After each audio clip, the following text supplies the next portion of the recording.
સાહેબજી પ્રણામ. જય જિનેન્દ્ર. કિરણ બોલું છું. મને કો હોસ્ટ બનાવી શકો તો જોજો.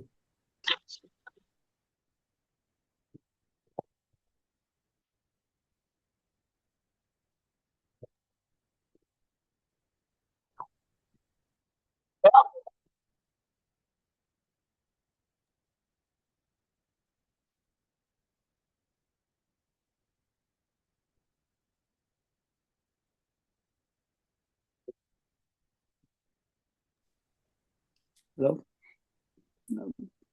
प्रणाम गुरुजी, साताમાં છો ભગવાન?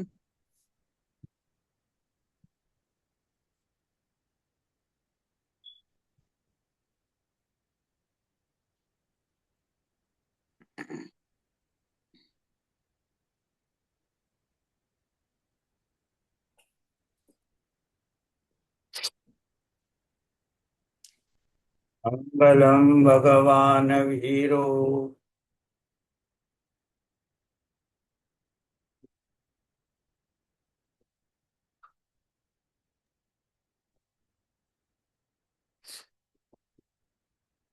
સાહેબજી પ્રણામ. જય જિનેન્દ્ર. મને કો હોસ્ટ બનાવી શકતા હો તો જોજો. કિરણ બોલું છું. આજે કિરણભાઈ એક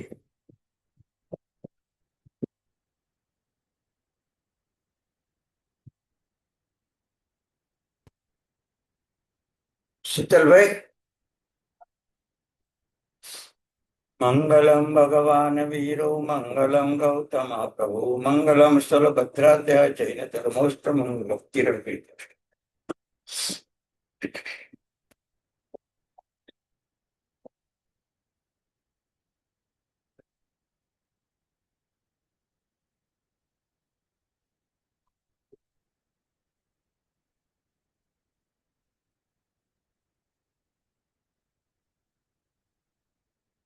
ક્રિયાષ્ટક ક્ષમતાપૂર્વકની ક્રિયા ગઈ વખતે આપણે સમજાઈ હતી. ક્રિયાથી અક્રિય બનવાનું છે. ક્રિયા કરતા કરતા આપણે અક્રિય બનવાનું છે. અક્રિય બનવાનું છે એટલે કે જેમ દૂધમાં મેળવણ નાખીએ અને પછી આખી રાત રહે, સવારમાં દહીં થઈ જાય. પણ સવારનું દહીં સાંજ સુધી એમને એમ પડ્યું રહે તો એમાં કોઈ પછી પરિવર્તન ન થાય. માત્ર ખટાશ આવે કદાચ કોઈ વખત, પણ પછી દહીંમાંથી આગળ પરિવર્તન ના થાય. હા, દહીંને વલોવી નાખો તો એમાંથી માખણ નીકળે, પણ દહીં દહીં સ્વરૂપે પડ્યું રહે, પછી અક્રિય થઈ જાય. એવી રીતે જ્યારે જ્ઞાન અને ક્રિયા બેનું મિલન થાય, ઈરિયા વૈયા બોલતા બોલતા હિંમતાને કેવળ જ્ઞાન અને ઈરિયા વૈયા રચતા રચતા સુધર્મા સ્વામીને કેવળ જ્ઞાન ન થયું. વિચાર કરો તમે, જેને ઈરિયા વૈયા રચ્યા છે એને કેવળ જ્ઞાન ન થયું, પણ જે ઈરિયા વૈયા બોલે છે એને કેવળ જ્ઞાન થઈ ગયું. આવી મહાન ક્રિયા જ્ઞાન યુક્ત આપણને ભગવાને બતાવી છે. આ ક્રિયાઓ પણ નિયમ, અભિગ્રહ, પચખાણ પૂર્વક કરવામાં આવે ને તો ઓર ફાયદો થાય, આપણને વધારે લાભ થાય આપણને. પણ હવે કેવું છે, આઠમ છે એટલે પ્રતિક્રમણ કરવાનું, બરાબર છે. આવો ભાવ અત્યારે છે, 14 છે એટલે પ્રતિક્રમણ કરવાનું, આ જ ભાવ છે. પ્રતિક્રમણનો આનંદ નથી, 14 છે એટલે પ્રતિક્રમણ છે. પ્રતિક્રમણનો અર્થ પણ આપણે કેવો કર્યો છે ભાઈ? પાપથી પાછા હટવું, એવો અર્થ નથી કર્યો. પાપ ધોવાઈ જાય એના માટે પ્રતિક્રમણ કરવાનું. પાપ ત્યારે જ ધોવાય કે તમે પાપથી પાછા હટો તો પાપ ધોવાય. પાપથી પાછા હટો નહીં તો પાપ ધોવાય કેવી રીતે? કાદવમાં જ તમે બેઠેલા છો, બારે મેઘ ખાંગ આ થઈ જાય એટલે કે વરસાદ વરસી જાય, પણ તમે ખુદ કાદવમાં જ પડેલા છો તો એ વરસાદનું પાણી કાંઈ ન કરી શકે. એમ પ્રતિક્રમણ એનો અર્થ જ એ છે પાપથી પાછા હટવું. કોઈ પાપનો નાશ થઈ જાય, પાપ ઓછા થઈ જાય, પાપ દૂર થઈ જાય, એ બધી કથની કોના માટે છે? જ્ઞાનયુક્ત ક્રિયા કરે એના માટે. જ્ઞાનયુક્ત ક્રિયા ન કરે એના માટે પ્રતિક્રમણ કેવળ પુણ્ય બંધાવે. આપણે તો પાપની સંજ્ઞા તોડવા માટે ધર્મ કરવાનો છે.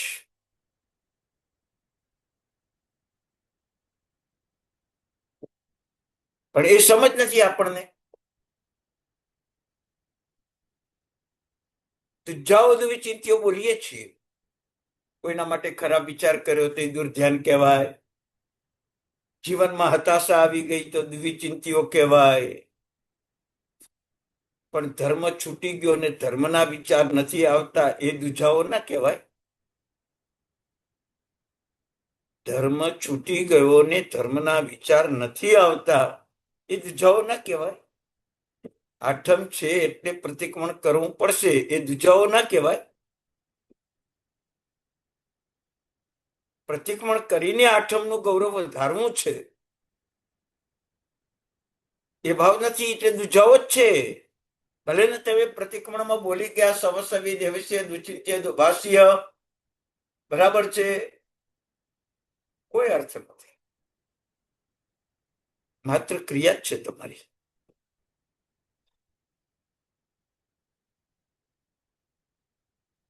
એક ટાઈમ ગોળી ન લેવાય તો હાર્ટ એટેક ને નુકસાન પહોંચે ને તરત જ એટેક આવી જાય, ખબર છે. એમ સમજ વગરની ક્રિયા કરો ને તો આત્માને પુણ્ય તો બંધાય, ચક્રવર્તી થઈને 7મી નરકે પહોંચી જવાશે. સમજયુક્ત ક્રિયા કરો પુણ્યશાળી, સમજયુક્ત ક્રિયા.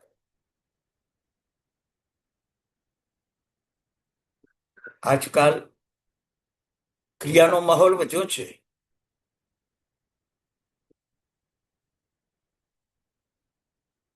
બે 2012ની સાલથી માંડીને 2027ની સાલ સુધી 15 વર્ષમાં આખા ઇન્ડિયામાં 4 જ ઉદ્યાન ત્યાં હતા.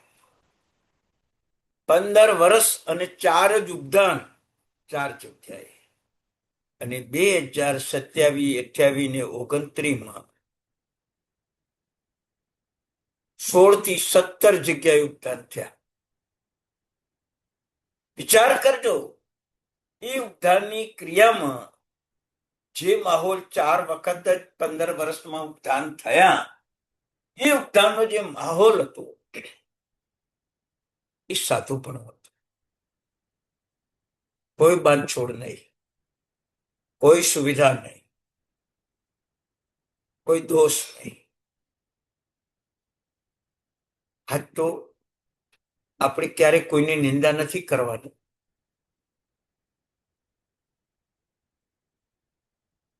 પણ દોષયુક્ત ક્રિયાઓ આપણને મોક્ષ ના આપી શકે. આજના કાળમાં ઉપધાનનો માહોલ એટલો બધો દૂષિત થઈ ગયો કે ભાઈ આંબિલ માટે પણ ઉદ્યાનવાળાના આંબિલ માટે પણ રસોડું ચાલે, ઉદ્યાનવાળાના એકાસના માટે પણ રસોડું ચાલે, ઉદ્યાનવાળાના તપ માટે ઉકાળેલા પાણી માટે પણ રસોડું ચાલે. તમે બધા ઉદ્યાનમાં, તમારા માટે ચકાઈજીવની વિરાધના ચાલુ, સ્પેશિયલ તમારા માટે થાય.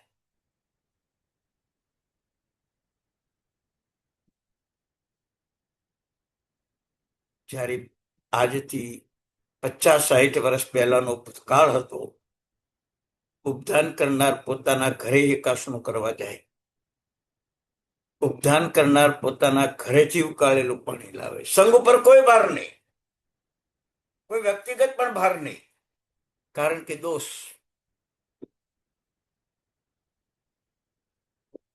આજે તો તીર્થોની અંદર જઈને દોષ સેવીને તીર્થની પણ આ સાધના. ઉપધાનના માહોલમાં આપણે પ્રભુની આજ્ઞા ભૂલી ગયા. બરાબર, આપણી નિંદા કોઈને કરવા નથી. હું આપણી જાતને તપાસું છું. કોઈ સાધુની પણ તમારે નિંદા નથી કરવાની, કોઈ વ્યક્તિની નિંદા નથી કરવાની. સમય આવે વ્યક્તિને સમજાવો કે આવા ઉપચાર કરવાથી કોઈ લાભ નથી, કરાવવાથી કોઈ લાભ નથી. એમાં પણ હવે ટૂચક થઈ ગયા. 45 દિવસનું પહેલું, 35 દિવસનું બીજું, 28 દિવસનું ત્રીજું, એવી અવશ્ય મેવ ક્રિયા સમૂહમાં કરવાની હતી ને સળંગ કરવાની હતી. આજે 20 દિવસના, 18 દિવસના નાના ઉદ્ધાર થઈ ગયા. લોકોને ટાઈમ નથી. વિચાર કરજો, જમવાનો સમય ન હોય તો પહેલા 2 રોટલી ખાઈને પછી કલાક પછી આવીને દાળ ભાત ખાઓ ખરા? સમય નથી. આ સમજ આપું છું. હું કોઈનો વિરોધ કરતો નથી. હું અહીંયા બેઠા પછી મારે કોઈના ઉપર દ્વેષ પણ નથી. પણ ક્રિયા અષ્ટકની અંદર ક્રિયાનું મૂલ્ય ક્યારે હોય? તમે 2 જણને 5-5 લાખ રૂપિયા ઉધાર આપ્યા છે. એક વ્યક્તિ દર વર્ષે 50,000 આપીને 10 વર્ષે 50 લાખ પૂરા, 5 લાખ પૂરા કર્યા, અને એક વ્યક્તિએ બીજા વર્ષે 5 લાખ તમને રિટર્ન કર્યા. બેમાં તમને સારો કોણ લાગે? તમને સારો કોણ લાગે? જેને 50,000 આપીને 10 વર્ષે તમારા 5 લાખ પૂરા કર્યા એ તમારો નાનો ભાઈ છે, અને જેને બીજે વર્ષે 5 લાખ તમને આપ્યા છે એ તમારો ગ્રાહક છે. છતાં તમને સારો કોણ લાગશે? વિચાર કરો. તમને થિયરી બતાવું છું. નાની પણ ક્રિયા શુદ્ધ ક્રિયા કરો. હિરિયા વૈયા બોલવાથી કેવળ જ્ઞાન થઈ જતું હોય. નાના ભાઈને વંદન કરવાની ઈચ્છાથી બાહુબલીને કેવળ જ્ઞાન થઈ જતું હોય. ચંડ રુદ્ર આચાર્ય ભગવંત શિષ્ય પાસે માફી માંગતા એને કેવળ જ્ઞાન થઈ જતું હોય. મૃગાવતી પાસે ચંદનબાળા 18,000 સાધ્વીની, 36,000 સાધ્વીની ગુરુ ચંદનબાળા જો મૃગાવતી પાસે ક્ષમા માંગતી હોય ને કેવળ જ્ઞાન થઈ જતું હોય, કેટલો ઊંચો ધર્મ! એને હલકી ક્રિયા કરીને ધર્મની ક્રિયાને હલકી કરી નાખીને ધર્મને હલકો કરી નાખ્યો. આજે હું તમને એ શબ્દો કહેવા માંગુ છું કે ક્રિયા શુદ્ધિ, ક્રિયામાં શુદ્ધિ ચોક્કસ છે કે ભાઈ સૂત્રો શુદ્ધ બોલાય છે, તપ શુદ્ધ થાય છે, પણ સળંગ તપ કરવાની જે ઉપધાનાદિ ક્રિયાના ભાવો છે એ માનવને સમયના અભાવે આજે તૂટી ગયા. નીચલી સ્થળમાં તો આપણે કેટલા આવી ગયા છીએ એ તમે મનથી વિચાર કરો. આજથી 7 વર્ષ પહેલા 2 ભાઈઓ મારી પાસે આવેલા. એમણે વાત કરી કે સાહેબ, અમને સાધુ ભગવંતોએ 400 નવકારશી કરો એટલે તમને નવકાર ગણવાની છૂટ, સળંગ. મને પણ આશ્ચર્ય થયું કે 400 નવકારશી કરવાની 400 દિવસ અને નવકાર ગણવાની છૂટ મળી જાય, અઢારિયું તમારું થઈ જાય નવકારનું. વિચાર કરજો. વિકલ્પોની દુનિયામાં વિકલ્પોમાં નીચે ઉતરવાનો ભાવ આપણને કેટલો આવી ગયો, વિચાર કરો. 2 દિવસ પહેલા ઉપવાસની વ્યાખ્યા સાંભળતો હતો અને ચોપડીમાં જોતો પણ હતો કે આહાર સંજ્ઞાને તોડવા ઉપવાસ કરવાનો છે, અને આહાર સંજ્ઞા તૂટે એટલે ભય મૈથુન ને પરિગ્રહ સંજ્ઞા તૂટે, અને આહાર ભય મૈથુન પરિગ્રહ સંજ્ઞા તૂટે એટલે તૂટેલી ધર્મ સંજ્ઞા આપણામાં જોડાઈ જાય. મેઇન ધર્મ સંજ્ઞા સાથે આપણે સંબંધ બાંધવાનો છે, એટલે આહાર આદિ 4 સંજ્ઞા તોડવાની છે. એને બદલે અંતરવાળના, પારણા, સુવિધાઓ, એસીમાં રહેવાનું, ક્યાં તપ રહ્યો? મનોમંથન કરો. કોઈનો આક્ષેપ નથી, હું વારે વારે કહું છું. મનોમંથન કરવાનું કહું છું કે તમારે તપ કેવો કરવાનો છે. તમારી તક. પિતામુનિ, બાળમુનિ વિહાર કરતા કરતા જાય છે. જેઠ મહિનાનો તાપ ભયંકર તપી ગયો છે. રસ્તામાં ભૂલા પડ્યા છે. પિતામુનિ સંપૂર્ણ શુદ્ધ જ્ઞાની છે. બાલમુનિને તરસ લાગી છે. બાલમુનિએ પિતામુનિને કીધું કે ગુરુદેવ, બહુ તરસ લાગી છે, હવે રહેવાતું નથી. શ્રુત જ્ઞાની મુનિ પિતા મુનિએ ઉપયોગ મૂક્યો. જોયું તો બાજુના તળાવમાં આખું તળાવનું પાણી અચિત થઈ ગયેલું, એવી ગરમી હતી. આખું તળાવનું પાણી અચિત થઈ ગયેલું. પિતા મુનિએ કહ્યું કે ભાઈ, આ આખા તળાવનું પાણી અચિત છે, મારા જ્ઞાનથી મને દેખાય છે, માટે તું પી લે પાણી. બાળમુનિએ પાણી ન પીતો. નિર્દોષ હતો તો ન પીતો. કોણ વરાવે છે? વરાયા વિના આપણે વપરાય કેવી રીતે? પ્રાણ છૂટી ગયા, પાણી ન પીતો. વિચાર કરો તમે, આજે નિર્દોષના નામે પછખાણના ભંગ થઈ રહ્યા છે. ધર્મને નીચો ના ઉતારો. તમે નીચે ઉતરી જાઓ તો એક તમને જ નુકસાન છે. ધર્મને નીચો ઉતારો એટલે વિશ્વને નુકસાન છે.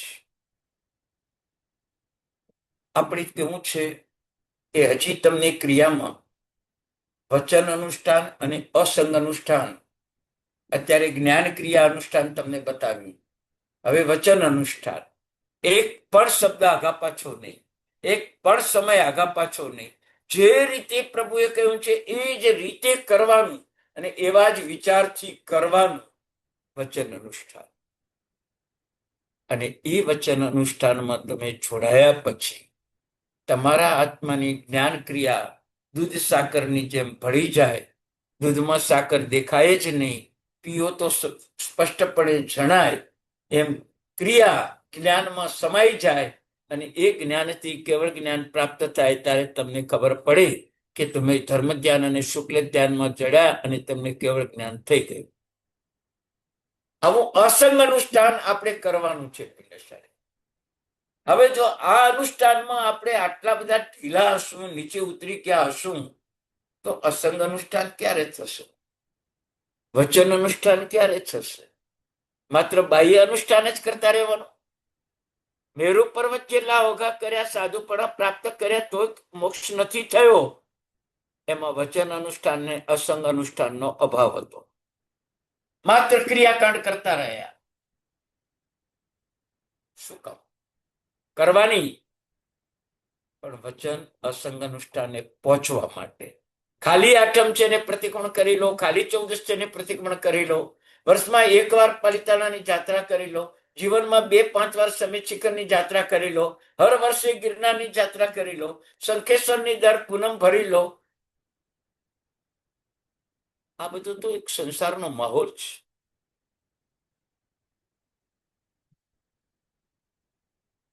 સંસારનો માહોલ છે. આમાં તો સંસાર વૃદ્ધિના કારણો છે.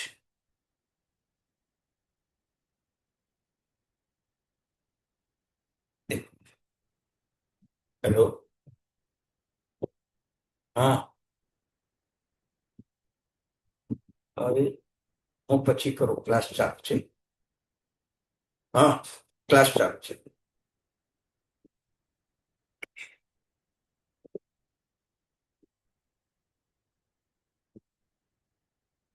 ફ્લેટ વેચી દીધો, નવા ફ્લેટમાં રહેવા જવું છે.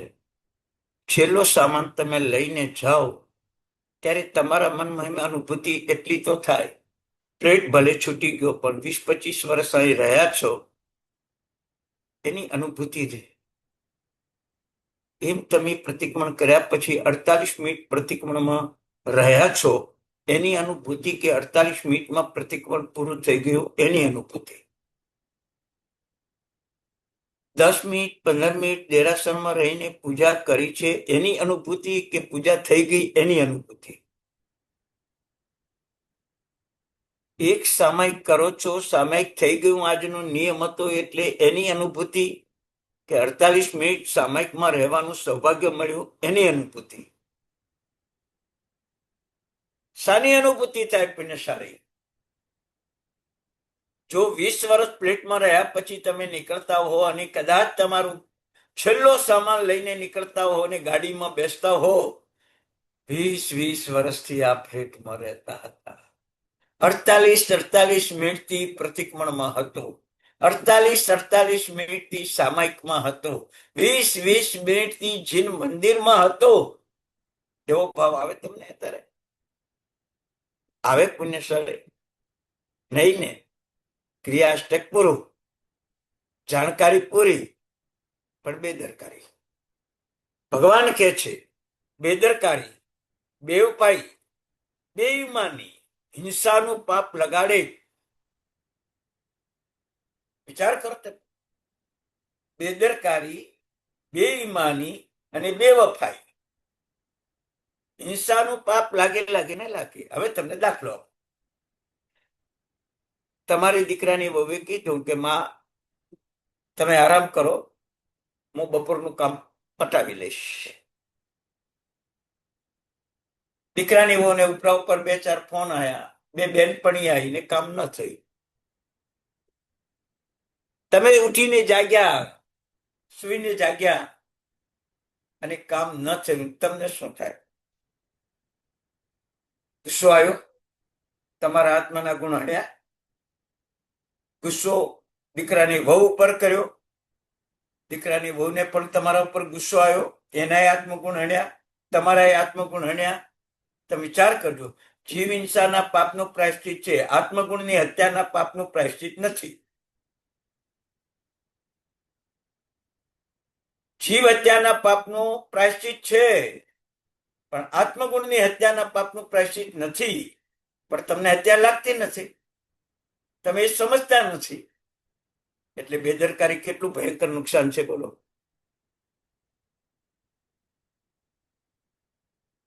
એમ બેવફાઈ, પતિ પત્નીનો વિશ્વાસઘાત, એમ બેઈમાની, નકલી માલ વેચવો.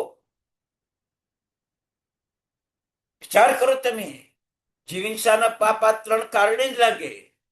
તમે ગમે એટલા પચખાણ કરો, પણ આ 3માંથી એક દોષ તમારો ચાલુ હોય તો તમને ભલે પ્રત્યક્ષ જીવ હિંસા નથી કરતા, પણ પરોક્ષ જીવ હિંસા તમારી થઈ રહી છે.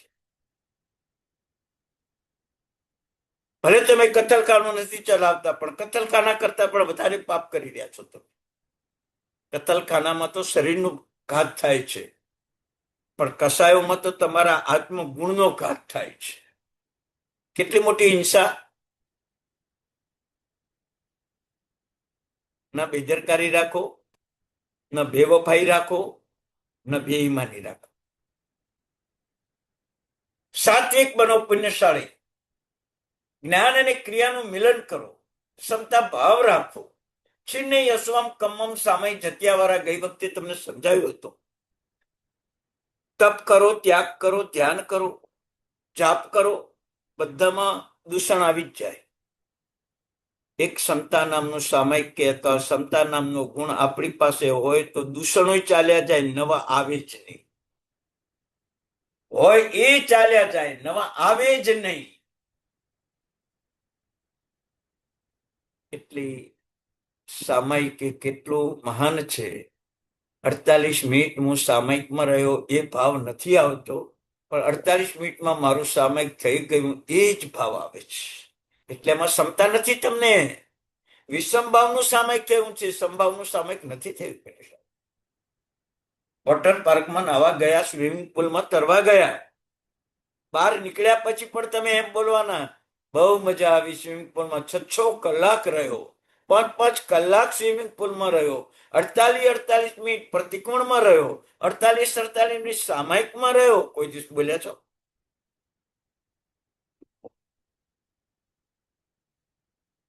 બોલ્યા છો કોઈ દિવસ પુણ્યશાળી? કેમ નહીં? શા માટે નહીં? કરવો છે ધર્મ તો સમજીને કરો.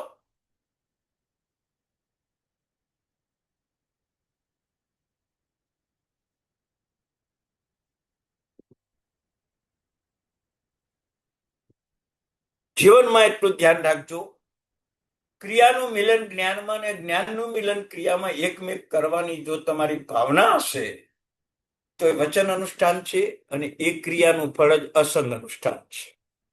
પછી તમારે કેવળ જ્ઞાની ભગવાન આહાર લે, વિહાર કરે, ઉપદેશ આપે, પૂછેલા પ્રશ્નોના જવાબ આપે, એમાં એમને કોઈ કર્મ નિર્જરા નથી કરવાની, કોઈ કર્મ નિર્જરા નથી કરવાની.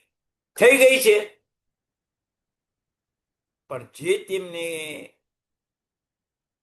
તીર્થંકર નામકર્મ બાંધ્યું છે એવા તીર્થંકર ભગવંતોને તીર્થંકર નામકર્મના કર્મના વિસર્જન માટે કેવળ જ્ઞાની તરીકે ઉપદેશ આપે અને તીર્થંકર નામકર્મનું વિસર્જન કરે.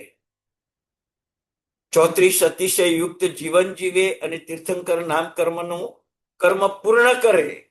રાગ નથી, દ્વેષ નથી, મોહ નથી, અજ્ઞાન નથી, પણ એ કર્મ પૂરું કરે. આજે આપણે પ્રતિક્રમણ કર્મ પૂરું કરવા કરીએ કે કર્મ ધોવા માટે જ કરીએ?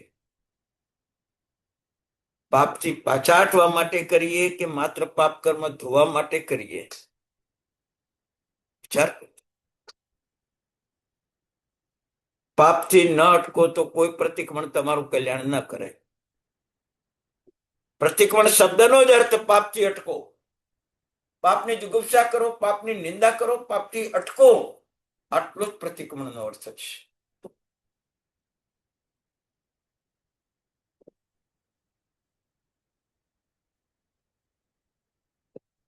સદુપયોગ રાખો, મન વચન કાયાને આત્મા સાથે જોડો અને જ્ઞાન અને ક્રિયા સમજપૂર્વક કરો. આત્માના ઉત્થાન માટે ક્ષમતામાં તરબોળ બની જાઓ. બસ આ જ ક્રિયા અષ્ટકનો સાર છે. ક્રિયા કરતા પૂર્વે ક્ષમતા, ક્રિયા કરવા ટાઈમે ક્ષમતા, ક્રિયા પૂર્ણ થયા પછી પણ ક્ષમતા. કોઈ બહાવરા નહીં, કોઈ બેદરકારી નહીં, ક્ષમતા ભાવથી કામ કરો. તમને ખબર છે, હરેક જળ પદાર્થો પોતે ક્ષમતા જ રાખે. તમારે ગમે એટલી ઉતાવળ હોય તો પણ જળ પ્રકારની જે થિયરી છે એ પ્રમાણે થાય. તમારે 1 કલાકમાં દહીં ખાવું છે, એ મળે જ નહીં. એ તમે દૂધ મેળવ્યા પછી કદાચ 4 કલાકે જ દહીં થાય, 1 કલાકમાં તો ન જ મળે. જળ પદાર્થ પોતાના નિયમો સાચવે છે. આપણે જીવંત છીએ તો આપણા નિયમો આપણે સાચવતા નથી, તો થશે શું? થશે શું? આજે માનવની માનવતા પલટાઈ ગઈ, ઇન્સાનિયતા ખતમ થઈ ગઈ, અને પરિણામ એ આવ્યું કે મંદિરોના માહોલ માત્ર ધનથી ઉભરાતા થઈ ગયા. ઉપાશ્રયના માહોલ પણ ધનથી ઉભરાતા થઈ ગયા. 4 મહિનાનો ચાતુર્માસ પણ ધનથી ઉભરાતું થઈ ગયું. કોઈ બીજો માહોલ નથી, કોઈ માહોલ નથી. આજથી 60-70 વર્ષ પહેલા કોઈ પણ મહાત્માનું વ્યાખ્યાન સાંભળવા જાઓ ત્યારે પાપ છોડવાની જ વાત આવે, અને કોઈ આરાધના કરવાની હોય, એકાસનું બેસનું આંબીલ તો ખરે જ કરવાની આવે. આજ ઇન્ડિયામાં ગેસ નથી મળતો. મોટી મોટી સંઘોની પ્રવૃત્તિઓ સ્ટોપ થઈ ગઈ. આંબીલની હોળીમાં સ્પષ્ટ શબ્દો લખ્યા કે ગેસના બાટલા નથી, અમે આંબીલની હોળી નહીં કરાવી શકીએ. તમારે ઘરે કરો, તમે જાતે વિચાર કરો. તો ભોજનશાળાઓ બંધ થઈ ગઈ, આંબીલ શાળાઓ બંધ થઈ ગઈ. પરિણામ શું આવશે?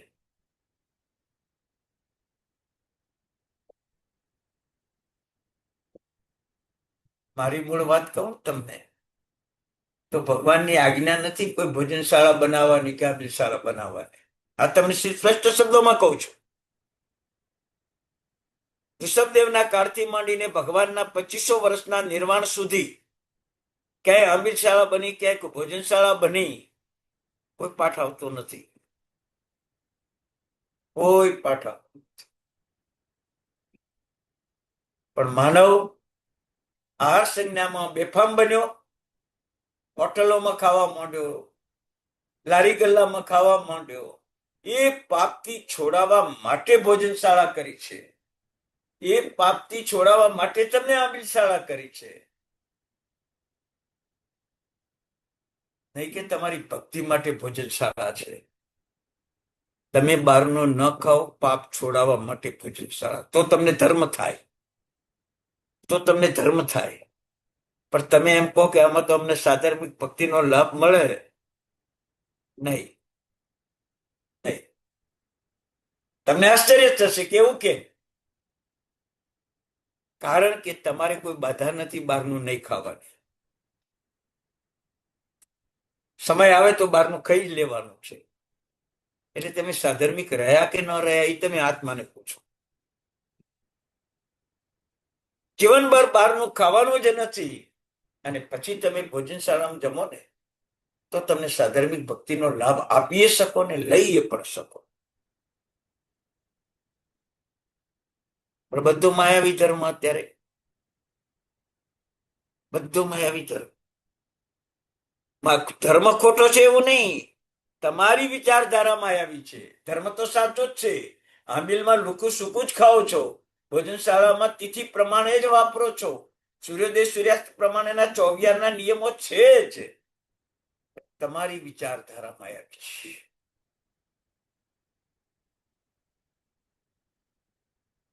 ભલે આપણે લેબલ લગાવીને બેઠા હોઈએ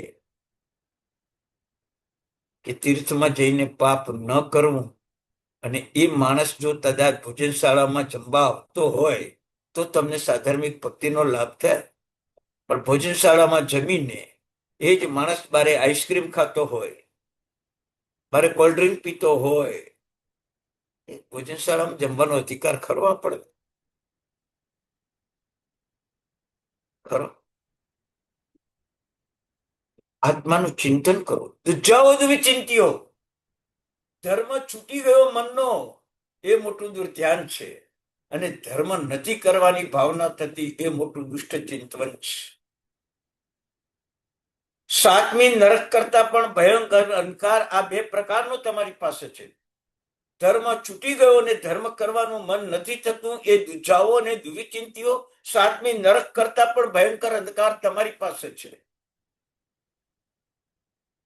સાતમી નરકમાં તો વ્યક્તિ જ્ઞાનથી એકબીજાને જોઈ શકે છે, પણ તમારું દુર્ધ્યાન ને તમારું દુષ્ટ ચિંતન, તમારા આત્મામાં રહેલા દર્શન જ્ઞાન ચારિત્ર, તમારા ઘરમાં રહેલા ચરવાળા કટાશના ઉપપત્તિઓ કાંઈ ન દેખાય, કાંઈ ન દેખાય.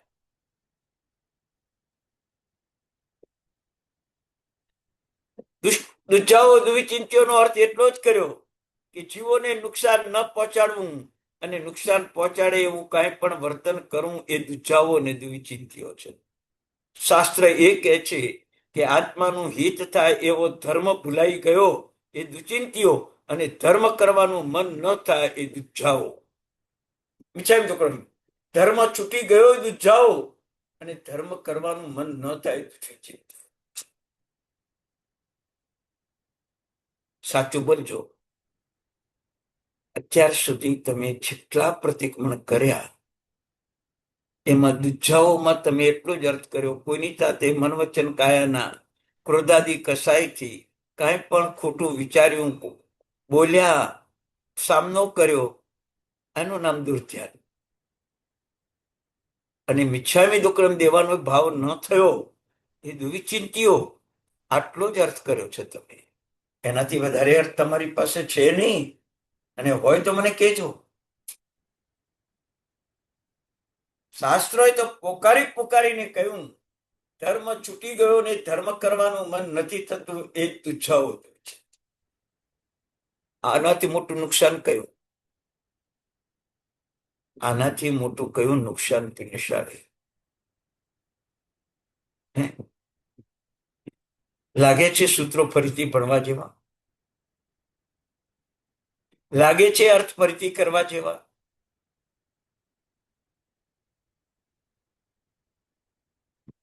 અણિગુહ્ય બલવીર્યો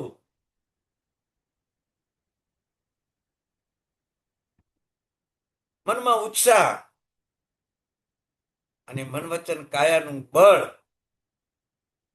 એ બે ભેગા થાય એને પરાક્રમ કહેવાય. અને એ પરાક્રમ પૂર્વક ધર્મ કરવાનું શાસ્ત્રમાં વિધાન કરે.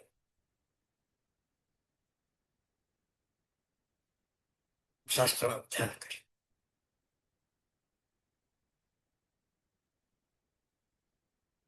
કે આવી ક્રિયા ને કચ્છકુમાલને અગ્નિની પાળ કંદક મુનિની ચામડી ઉતરે તો એમના મન ઉપર કોઈ દુઃખનો ભાવ નહીં. કોઈ દુઃખનો ભાવ. વિચાર કરો.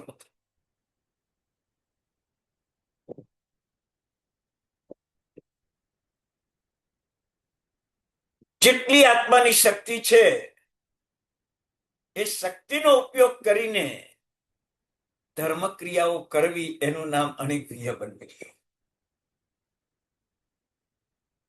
ઉત્સાહપૂર્વક ક્રિયા કરવી એનું નામ અણિગુહ્ય બલવીર્ય. અને આ ક્રિયા એ ક્ષમતાની જ ક્રિયા હોય. અને આ ક્રિયામાં કર્મ ખપે અને કેવળ જ્ઞાન થાય જ. અને કેવળ જ્ઞાન ન થાય તો મહાવિદ્ય ક્ષેત્ર મળે ને કેવળ જ્ઞાનની પ્રાપ્તિ થાય જ.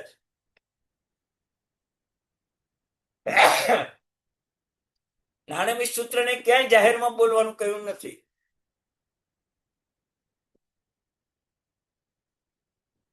કૌશિકમાં જ બોલવાનું કહ્યું. કેમ? ઊંડું તત્વ ચિંતન કરવા. એક નાણામી ભણવી હોય તો 50 થી 52 કલાક થાય. એકલી નાણામી ભણવી હોય અને અઠવાડિયામાં 1 કલાક તમારે ભણવાનું હોય અને નિયમિત 12 મહિના ક્લાસ ચાલે તો માંડ નાણમી પૂરી થાય. એના રહસ્યો જાણવાના છે આપણે. ખાલી શબ્દોને અર્થ નથી કરવાના.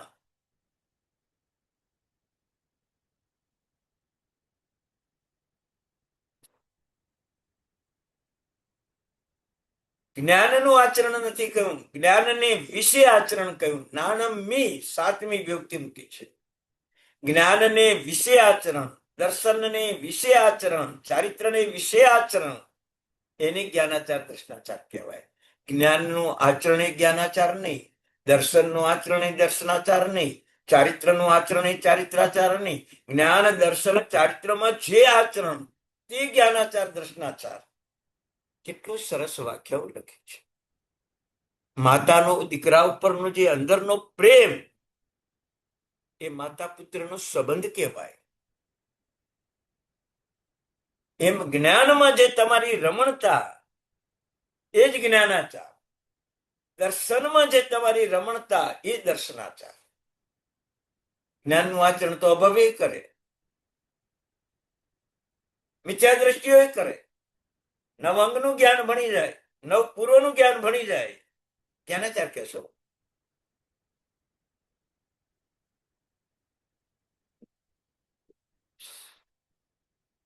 નિશાળી હું હજી 2 પ્રતિકોણ અર્થ ભણું છું. દરરોજ 1 કલાક, મહિનાના 17 થી 18 કલાક માત્ર 2 પ્રતિક્રમણ અર્થ ભણું છું. મનથી વિચાર કરજો. અત્યારે શેષકાળમાં ચોમાસામાં તો સાધુ સાધ્વી ભગવંતોને ભણાવવા જવું પડે એટલે સમય મળે જ નહીં. પણ અત્યારે તમને કહું, જ્યારે આવા શબ્દોનું ચિંતન આવે ત્યારે મનમાં કેવો ભાવ આવે. સાધુ નામ ચ સદાશિવ સુતુષ્ટિ પુષ્ટિ પ્રદેજ્યા. બરાબર છે. ત્યારે આપણને વિચાર આવે કે સાધુઓને મનની શાંતિ, મનનો સંતોષ ચિત્તનો સંતોષ આપો. વિચાર કરજો કેવો કલિકાળ હશે કે સાધુઓ પણ અશાંત રહેતા હશે. સાધુઓને અશાંત રહેવાનું કારણ આપણે પોતે છીએ. ન ઉપાશ્રીની વ્યવસ્થા, ન ઉકાળેલા પાણીની વ્યવસ્થા, ન આહાર પાણીની વ્યવસ્થા, ને એના કારણે સાધુઓને મનની શાંતિ, ચિત્તની શાંતિ હરાઈ જાય અને એના કારણે સ્વાધ્યાય ન કરી શકે. સ્વાધ્યાય ન કરી શકે તો કર્મની નિર્જરા ન કરી શકે, અને કર્મની નિર્જરા ન કરે તો સાધુ અવસ્થામાં આપણા કરતા પણ સવિશેષ દંડ થાય અને દુર્ગતિના યાત્રિક બની જાય. પણ આપણને આવું ચિંતન છે જ નહીં. આપણી કોઈ જવાબદારી છે જ નહીં. કોઈ જવાબદારી. આજે ઉકાળેલું પાણી પણ સાધુ સાધુને નિર્દોષ નથી મળતું. વિચાર કરો તો. અને છતાંય બધા સાધુ ભગવંતો એમ કે હર વર્ષે ખૂબ જ ધર્મ થવા માંડ્યો, બહુ ધર્મ થવા માંડ્યો. તમને કહું, આ એક ફુગામાં હવે આ ભરેલી છે કે જ્યાં સુધી ફુગો નબળો નહીં પડે ત્યાં સુધી ફૂલેલો ફુગો દેખાશે. જે દિવસે નબળો પડ્યો એ દિવસે ફિયાસ્કો. એ દિવસે ફિયાસ્કો. આજે 20,000 સાધુ સાધ્વી ભગવંતો આપણી પાસે, અને બધાનો શબ્દ અત્યારે 2025 થી 2031 સુધી બહુ જ ખરાબ કાળ આવવાનો છે. બધા સાવધાન રહેજો. ઘર સાચવીને રાખજો. ખોટા ખર્ચા કરતા નહીં, પ્લેનમાં ઉડતા નહીં, બહાર નીકળતા નહીં, સમયને અનુસાર વર્તન કરજો. વિચાર કરજો. કોઈ સાધુ એમ બોલ્યા કે ઘરમાંથી પાપ કાઢજો, એસીનું પાપ કાઢજો, મિક્સરનું પાપ કાઢજો, અર્ગણ પાણી બિસ્લેરી પીવાનું પાપ કાઢજો. પાપ નીકળી જશે તો કોઈની તાકાત નથી કે તીર્થંકર પણ આપણે નુકસાન ન પહોંચાડે.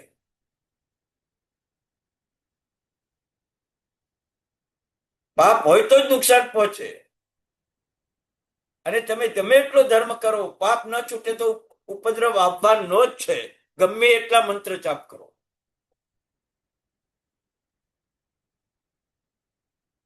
હરેક સાધુ ભગવાન ભદ્રબાહુ સ્વામીના કાળમાં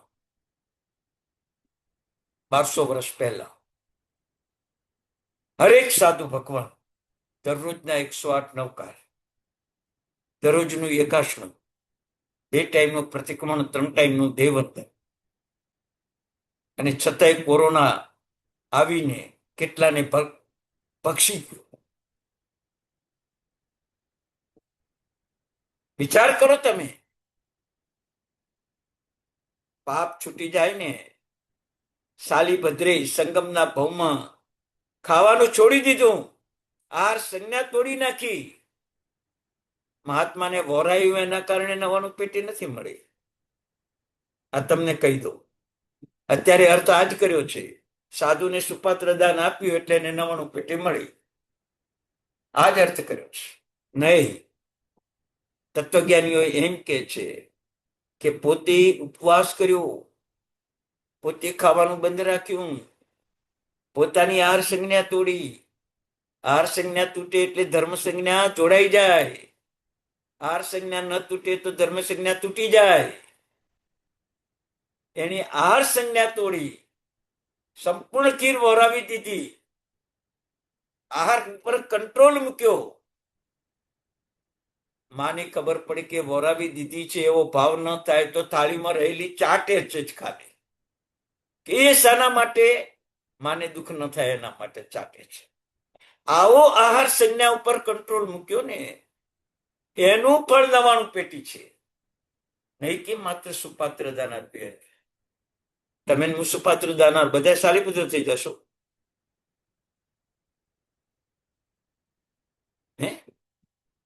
બધા સાધુ બધા.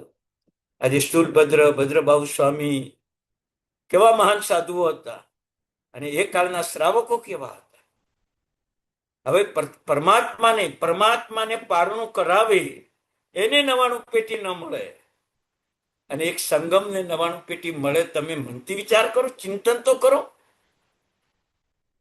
મહાવીર સ્વામી ભગવાને 249 પારણા કર્યા. કોઈ શાલીભદ્ર થાય એવું બન્યું? ભગવાનને વરાવ્યું તોય. અને સંગમ શાલીભદ્ર થાય તો તત્વચિંતન શું? કે કોઈ દિવસ મિષ્ટાહાર ખાધો નથી અને આજે મિષ્ટાહાર ખાવા માટે રડ્યો છે. આજુબાજુ વાળાએ વસ્તુ આપીને ખીર બનાવી છે અને એ મિષ્ટાહાર પોતાના ભાણામાં લઈ લીધો છે અને એ ટાઈમે સાધુ ભગવંતને બોલાવીને વરાવી દે છે, પોતાના મિષ્ટાહારનો ત્યાગ કરી દે છે. એ ત્યાગનું ફળ શાલીભદ્રને 99 આપે છે.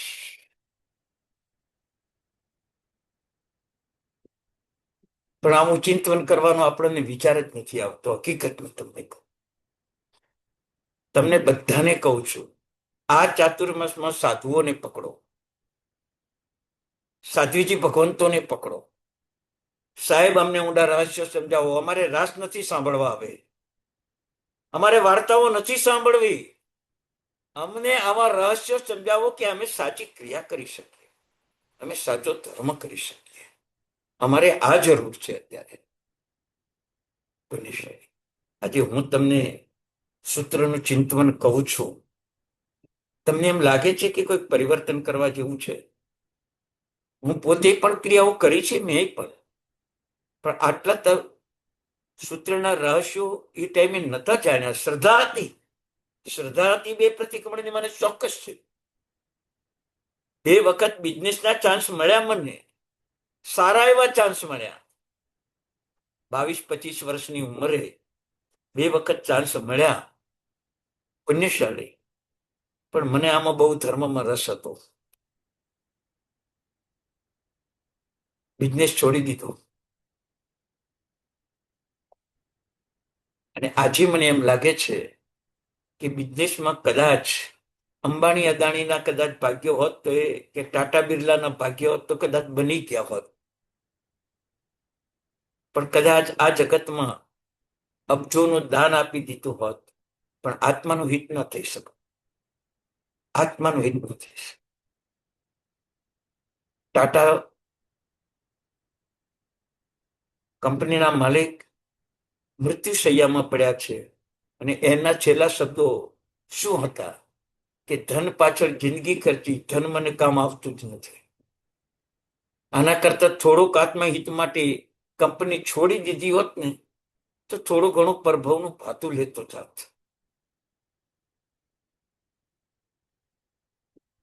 તમે મનથી વિચાર કરો.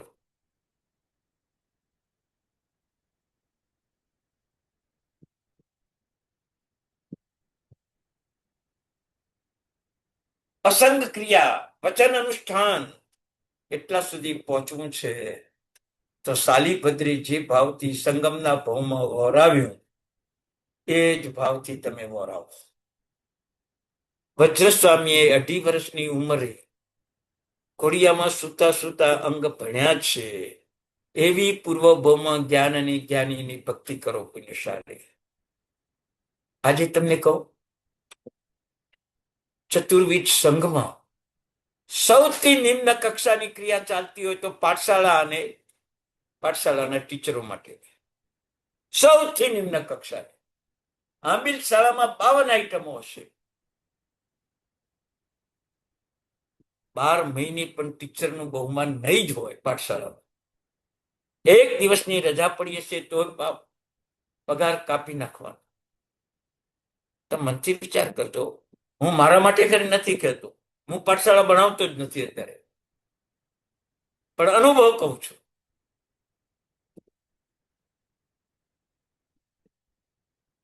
જે હોસ્પિટલમાં હાર્ટનું ઓપરેશન થાય અને સક્સેસ જાય એ ડોક્ટર હોશિયાર કહેવાય.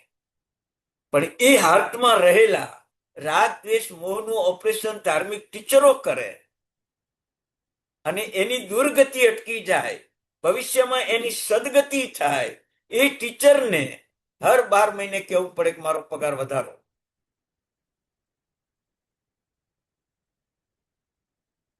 હાર્ટના ઓપરેશનનો ટોટલી ખર્ચ 1 લાખ રૂપિયાથી વધારે ન થાય. ટોટલી ખર્ચ હાઈ લેવલ હોસ્પિટલમાં તમે જાઓ તો 1 લાખ રૂપિયાથી વધારે ન જ થાય. એ તમારા 10 લાખ 15 લાખ લૂંટી લે છે. તમને કે ડોક્ટર સારો લાગે, તમને ડોક્ટર સારો લાગે. વિચાર કરો. ક્યાં સુધી અજ્ઞાની રહેશો? હાર્ટમાં રહેલા દોષો, રાગ દ્વેષ મોહના દોષો, 18 પાપોના દોષો, એને કાઢી કાઢીને ટીચરો જૈન જગતના સુંદર બાળકો બનાવે, વજ્રસ્વામી બનાવે, જૈન જગતને સુરસા ચંદનબાળાની ભેટ આપી, જૈન જગતને ભદ્રબાહુ સ્વામી સ્થૂળભદ્રની ભેટ આપી, જૈન જગતને સામાયિક પ્રતિક્રમણ આદિ ક્રિયાઓની ભેટ આપે. એના માટે કોઈ ભાવ નહીં, કોઈ ભાવ નહીં. વિચાર કરો તમે.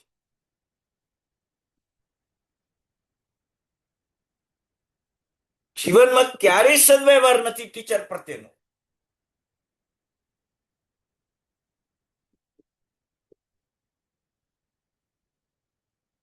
તમે મનથી વિચાર કરો.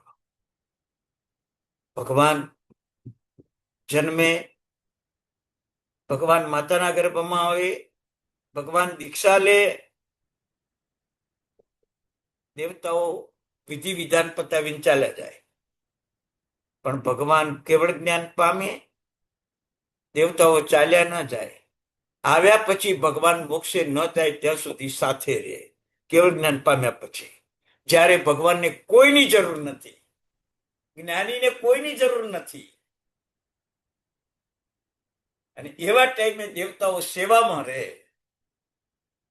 કેટલું જ્ઞાનનું મૂલ્ય હશે દેવતાઓને. અને આજે આપણને જ્ઞાન કે જ્ઞાનીનું કોઈ મૂલ્ય નથી, કોઈ મૂલ્ય નથી. ચાર અકબર બાદશાહ, એમના બે દીકરાને ભણાવવા માટે મુસલમાન ગુરુઓને બોલાવ્યા. મુસલમાન ગુરુએ કીધું, અમે સારામાં સારું ભણાવશું, સારામાં સારું ભણાવશું. વાંધો નહીં. અકબર બાદશાહ બધા મુસલમાન ગુરુઓને પૂછે છે, તમે કયા ધ્યેયથી ભણાવશો?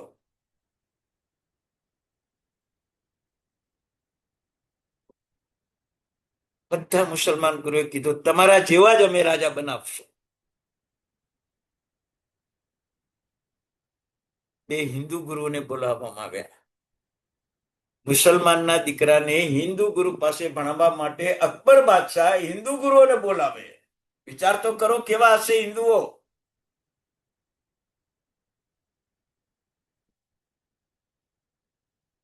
હિન્દુ ગુરુ આવે છે. એમાં એક ગુરુએ કહી દીધું કે સાહેબ, તમારા શાસનમાં વફાદારી, વિવેક, વિનય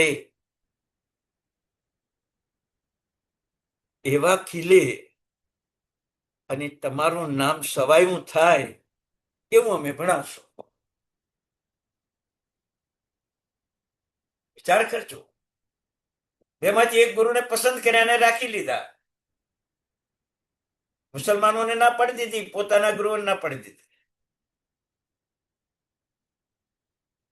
3 વર્ષ ભણાવ્યા. ભણાવ્યા પછી બંને બાળકો 17-18 વર્ષના થયેલા છે. રાજસભામાં પરીક્ષા લેવામાં આવે. રાજસભામાં પરીક્ષા લેવામાં આવે, ખાનગી નહીં. અને રાજસભામાં બેઠેલા માણસો આફરીન પોકારી ગયા કે મુસલમાન 2 બાળકોને હિન્દુ ગુરુએ કેવા તૈયાર કર્યા. બસ અકબર બાદશાહનું શાસન લાંબુ કાળ ટકશું. કોણ બોલે છે? હિન્દુઓ બોલે છે. કેવા ગુણો છે?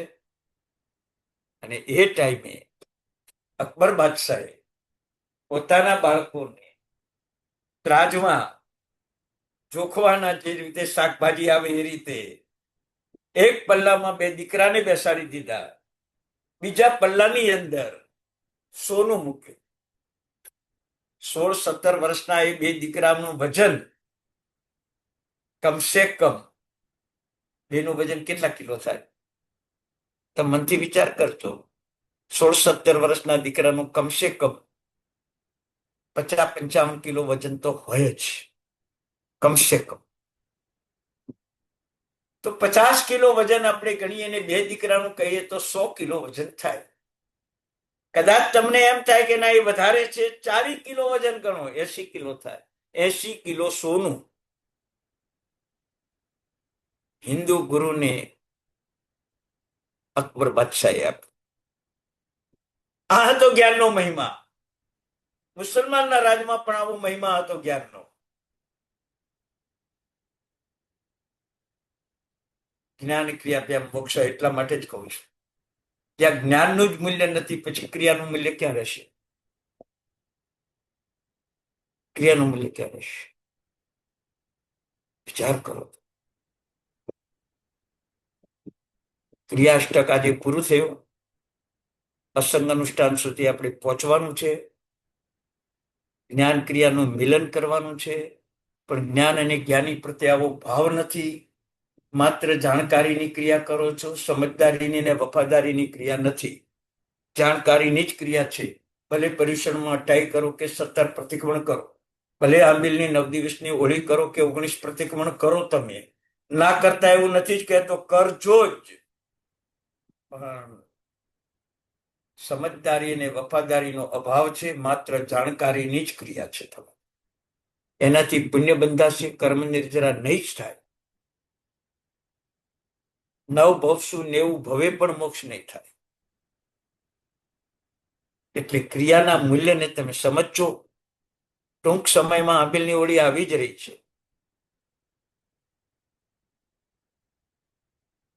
અને આંબિલ કેવી રીતે કરવું, કેમ કરવું, શા માટે કરવું, એના વિધિ વિધાન શું છે, એ તો આપણને ખ્યાલ જ નથી. ને અત્યારે તમને ખબર પડી કે ઉપવાસ એટલે શું. આહાર સંજ્ઞાને કંટ્રોલ કરવી એ ઉપવાસ છે. ભૂખ્યા રહેવું એ ઉપવાસ નથી. એકેન્દ્રિયના ભાવમાં કેટલા વર્ષ સુધી આહાર કર્યો જ નથી. બોલો, ભૂખ્યા રહ્યા જ છીએ. સાસુ વહુનો ઝઘડો થાય તો વહુ 2 દિવસ ખાતી નથી, સાસુ 2 દિવસ ખાતી નથી. શું ઉપવાસનો લાભ મળે એમ માનો તમે?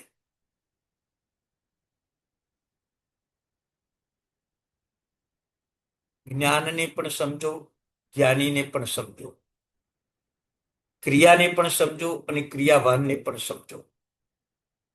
આ સામાન્ય ક્રિયાઓ નથી. એક પ્રતિક્રમણ કરવાનું કહો તમે કે પ્રણામબેન તમે પ્રતિક્રમણ કરવા આવજો, અમે તમારી 2 મિનિટ રાહ જોશું, આટલું તમે બોલ્યા એમાં તો તમારા કરોડો ભવના કર્મો ખપી જાય. કરોડો ભવના કર્મો ખપી જાય. આવું ક્રિયાનું મૂલ્ય. જ્ઞાની શ્વાસોશ્વાસમાં કઠિન કર્મ કરે નાશ. એક શ્વાસમાં જ્ઞાની, અજ્ઞાની કરોડો ભાવ સુધી જે કર્મ ન ખપાવી શકે એ જ્ઞાની આંખના પલકારામાં ખપાવી દે. શુભ ક્રિયા જે કામ કરી ન શકે, શુદ્ધ ક્રિયા ક્ષણ માત્રમાં કરી શકે કામ. બસ આપણે શુદ્ધ ક્રિયા કરવી છે અને જ્ઞાન અને જ્ઞાનીની આવી ભક્તિ કરવી છે. જ્ઞાન પ્રત્યેનો આવો આદર હોવો જોઈએ, જ્ઞાનમાં આવી રમણતા હોવી જોઈએ. તો જ્ઞાન ક્રિયા બે જોઈ થશે. આજે જ્ઞાનમાં રમણતા છે જ નહીં. જ્ઞાનમાં રમણતા છે જ. મનમાં કોઈ ભાવે નથી કે આપણે 1 કલાક સાંભળીએ, વિચારીએ, બોલીએ. કોઈ ટીચર ભણાવે, પાઠશાળામાં ભણાવે, કોઈ મહાત્મા 1 કલાક વ્યાખ્યાન આપે, મફતમાં જ્ઞાન આપે છે. તમને એ જ્ઞાની પ્રત્યેનો કયો આદર થયો? એ મહાત્મા પ્રત્યે શું આદર થયો? 120 દિવસ અને 200 કલાક ગુરુ ભગવાન તમને ચોમાસાના 4 મહિના આવું વ્યાખ્યાન આપે. એ 200 કલાકનું જ્ઞાની ગુરુ ભગવંતને રિટર્ન પરિણામ શું? રિટર્ન પરિણામ શું?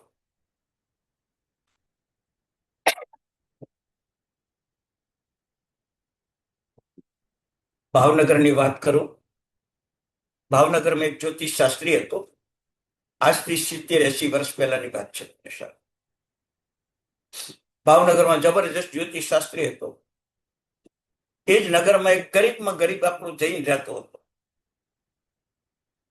પણ બાહોશ હતો એનો દીકરો. એ દીકરો જ્યોતિષ શાસ્ત્રી પાસે ગયો કેળું લઈને. એક કેળું શું લઈને ગયો? કેળું લઈને ગયો. 70 વર્ષ પહેલાની વાત.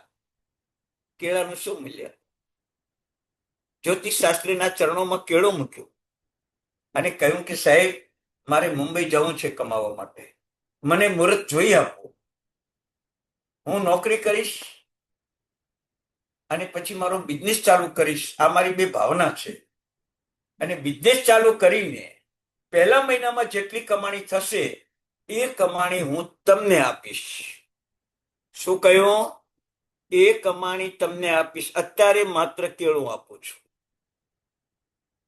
જ્યોતિષ શાસ્ત્રીએ સદભાવથી સારું મુહૂર્ત જોઈ આપ્યું. એ મુહૂર્તે ભાઈ મુંબઈ આવી ગયા. 2-3 વર્ષ નોકરી કરી, પોતાનું જીવન વ્યવસ્થિત કર્યું. બરાબર છે. પછી પ્રાથમિક કક્ષાનો ધંધો કર્યો. માલ ના ઓર્ડર લાવવાના અને વેપારી પાસેથી માલ બારોબાર મોકલાઈ દેવાનો. નહીં ગોડાઉન, નહીં ઓફિસ, બસ માત્ર ફરતા ફરતા એને ધંધો કર્યો. અને છેવટે પહેલા મહિનાની કમાણી એને 30,000 રૂપિયા થઈ. 70 વર્ષ પહેલાની વાત કરું છું. એ 30,000 રૂપિયા લઈને ભાવનગર આવ્યો. જ્યોતિષ શાસ્ત્રીના ચરણોમાં મૂકી દીધા. ભગવાન, આપણી પાસે હું પ્રતિજ્ઞા કરીને ગયેલો હતો કે જ્યારે મારો બિઝનેસ ચાલશે પહેલા મહિનાની કમાણી તમારા ચરણોમાં ધરી દઈશ. આજે મને 30,000 રૂપિયા મહિનાના મળ્યા છે આ તમારા ચરણોમાં. એ દિવસે માત્ર મેં કેળો જ આપ્યો. પુણ્યશાળી વિચાર કરજો, એક કેળું ફળ્યો, કેટલો સદભાવ હશે. આજ ભગવાનને તમે નૈવેદ્ય મૂકો, ફળ મૂકો, કેવળ જ્ઞાનની પ્રાપ્તિ માટે મૂકો છો, પણ ભાવ જ નથી કેવળ જ્ઞાનનો. મને સંસાર આપો, સુખ આપો, સત્તા આપો, સંપત્તિ આપો, પૈસો આપો, પત્ની આપો, પરિવાર આપો, એ જ ભિખારીપણા પણ આપણે રહ્યા. જ્ઞાન આવે ને ત્યારે આવી સમજ આવે કે જ્ઞાનીની ભક્તિ શું, ચારિત્રવાનની ભક્તિ શું. વિચાર કરજો, પેથર સાહેબ ચાવી આપી દીધી હતી, પહેરેલા આભૂષણો આપી દીધા હતા. આવી જ્ઞાન ચારિત્રવાનની ભક્તિ કરી, આવી જ્ઞાનની ભક્તિ કરી હતી. આખું ગિરનાર તીર્થ બીજાના હાથમાં હતું. 56 ઘડી સોનું બોલીને ગિરનાર તીર્થ જૈન શ્વેતાંબર મૂર્તિ પૂજકનું કરાવ્યું. આવી એમની દર્શન ભક્તિ હતી. આપણી શું ભક્તિ છે? શું ભક્તિ છે પુણ્યશાળી? જ્ઞાન ક્રિયાભ્યામ મોક્ષ શબ્દ બોલો છો તમે બધાય, તત્વાર્થ ભણ્યા એમને પણ ખ્યાલ છે. આપણે જયારે આ ક્રિયાષ્ટક ચાલુ કર્યું ત્યારે આ જ શબ્દ હું બોલ્યો હતો કે જ્ઞાન અને ક્રિયાથી જ મોક્ષ થાય. સાચી સમજ કોની કહેવાય? જ્ઞાન અને જ્ઞાની પ્રત્યેનો આદર કોની કહેવાય? ક્રિયા અને ક્રિયાવાન પ્રત્યેનો આદર કેવો કહેવાય? વિચાર કરજો, એક સાધુને, એક 10 વર્ષ 12 વર્ષનો સંગમ બાળક મનમાં એક વિચાર કરે, ભૂખ્યો રહીશ પણ સાધુ મહાત્માને વોરાવીને જ જંપીશ. અટક્યો નહીં, એમને એમ આખી થાળી ખાલી કરી દીધી. એ શુભ ભાવની તાકાત. 99 પેટી, 32 પત્ની, 7 માળ રત્નનો મહેલ ને છોડીને મહાવીરને મળ્યા.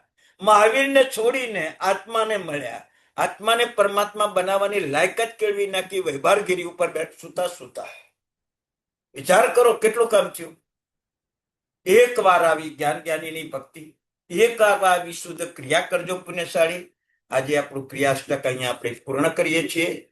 હવે તૃપ્તિ અષ્ટક આવશે.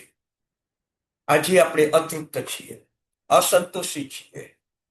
ઘણો બધો લોભ સંજ્ઞા છે, ઘણી બધી પરિગ્રહ સંજ્ઞા છે, ઘણી બધી પૂતગલોની પરાધીનતા છે. આપણે બિલકુલ અતૃપ્ત છીએ. કદાચ અત્યારે કોઈ રાત્રે દેવ આવે, બોલો તમારે શું જોઈએ છે, તો તમે એમ કહો કે દેવતા તારે શું જોઈએ છે? જે આ ઘરમાંથી જોઈતું હોય તું લઈ જા, મારે તારી પાસેથી કાંઈ નથી જોઈતું. એટલા તૃપ્ત છો તમે? એટલા તૃપ્ત છો? હે અત્યારે આજે તો 38 જણા છે. 38માં હું છું, 37 તમે છો. આજે રાત્રે તમારે 38 જણને ત્યાં દેવતા આવે ત્યારે દેવતાને તમે કહી દો ને, ગેસનો ચૂલો જૂતો હોય તો લઈ જતા રહે. કબાટમાં જે સોના ચાંદીના દાગીના પડ્યા છે એ તારે જોતા હોય તો લઈ જા. શેફમાં પણ દાગીના પડ્યા તારે જોઈતા લઈ જા. મારે તારી પાસેથી કાંઈ લેવું નથી. મારી પાસે વિતરાગ પરમાત્મા છે. મારી પાસે ઉત્તમ જ્ઞાન અને જ્ઞાની છે. મારી પાસે ઉત્તમ ક્રિયા અને ક્રિયાવાન છે. હું તારી પાસેથી શું લઉં? તને સામયિક કરતા ના આવડે, તને પ્રતિક્રમણ કરતા ના આવડે, તને પૂજા કરતા ના આવડે, તને નવકારસી કરતા ના આવડે, તને ચોગિયાર કરતા નથી આવડતો, અને તું મને કે માગ માગ. હે માગો ને તમે. હમણાં ધર્મેન્દ્ર દેવ આવી જાય, ધર્મેન્દ્ર પદ્માવતી પરિપૂજિતાય શ્રી શંકેશ્વર પાઠ ના થાય નમઃ, અને કદાચ તમારા શુભ ભાવમાં ધર્મેન્દ્ર આવી જાય તો ધર્મેન્દ્ર તમે કહી દો ને, હું નવકારસી કરું, ચોવિયાર કરું. તારું તું એ કરી નથી શકતો. હું એકાસનું બેસનું આંબિલ કરું, તું એ નથી કરી શકતો.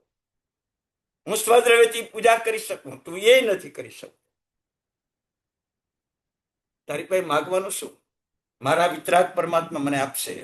તારી પાસે કઈ જોઈતો નથી. જા જા અહીંથી જા. તારે જોઈતું હોય તો લઈ જા અહીંથી કઈ. મારા ઘરમાંથી તને મનગમતી કોઈ વસ્તુ જોઈતી હોય તો તું લઈ જા. આ સત્વ જ્ઞાનીનું હોય, આ સત્વ શુદ્ધ ક્રિયાવાનનું હોય. આવી જ્ઞાન ક્રિયા તમારા મોક્ષનું કારણ બને. શાળી તમે આ સત્વ કેળવજો કે જ્યારે દેવતા આવે ત્યારે એને એક જ શબ્દ કહેવાનો, મારે તારું કઈ જોઈતું નથી, પણ મારી પાસે છે એમાંથી તને મનગમતી કોઈ વસ્તુ હોય તો તું લઈ જા. તું લઈ જા. કારણ કે હું સામાયિક કરું, નવકાશી કરું, ચોવિયાર કરું, પ્રતિક્રમણ કરું, પૂજા કરું, સ્વદ્રવ્યથી દાન કરું, સ્વદ્રવ્યથી સાધર્મિક ભક્તિ કરું, બધું મારી પાસે છે. તારી પાસે માગું છું? જેને ધર્મ કરતા ના ફાવે એની પાસે માગીને શું અર્થ છે? અમે ધર્મ કરીએ છીએ, તું માગ, અમે તને શું આપીએ? આ જ્ઞાનીનું સત્વ હોય એ કેવળ જ્ઞાન પહોંચાડે છે. એ કેવળ જ્ઞાન. ચાલો